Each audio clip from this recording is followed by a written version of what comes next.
Good morning. Today we're going to talk about PPP. And what is PPP? Okay, I have the answer for the question. PPP is a PowerPoint presentation. But what is that? It is a program to create very beautiful presentations which can help you to make your explanations, your presentations more interesting and dynamic. This is a program that is included in the Microsoft package. According to the web, PPP is one of the simplest programs to use. Why? Because it is not so complicated. You just have to use your computer, could be a laptop or a desktop, whatever, with this program and create it. This program is very useful to make not just your presentations interesting, as I said before, but also to create very instructive games. But what is that? Okay, with this very beautiful tool, you can make games to help your students or your audience to understand you what you are explaining. I am very sure that at least once in your life you have used a PPP in order to help you to organize your ideas in a presentation. But I have a question for you. Did you take into account the main aspects or the steps that a person has to take into account when he's making a PPP? Okay, let's check it. The first step, it is, you don't have to write everything that you are going to say during the development of the presentation. You just have to write keywords, just phrases, the most important aspects. You don't have to write everything because your audience can get boring. They won't pay attention. They won't read everything. And we want to keep their attention. That is the first and the most important step. Number two, you have to use an appropriate font size. What is that? Okay, you have to choose not a very big size font, and not a small font, because you need that your audience can read it and read those main points.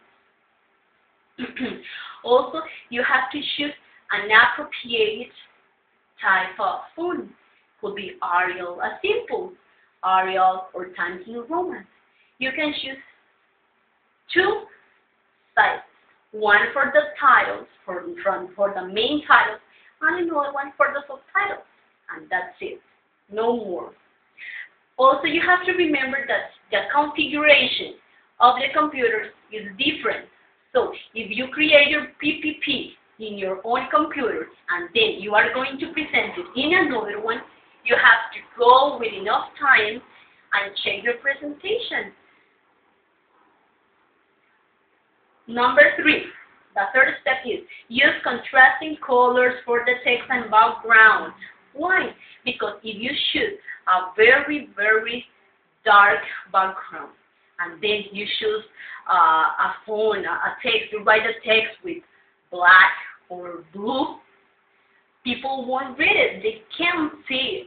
It's very difficult to see it. Step number four, you have to use in your presentation, you have to include pictures, photos, graphs, charts, in order to help your audience to understand it. You have to be creative. You have to keep their attention. And the last step is don't make an excessive number of pages. If you take into account the first step, what is the first step? Do you remember?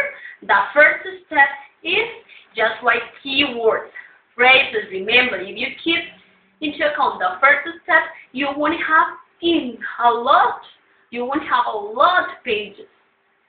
So there are more steps, but for me, these 5 are the most important, and we as a teacher should implement PPP in at least the most difficult topics that we have to teach.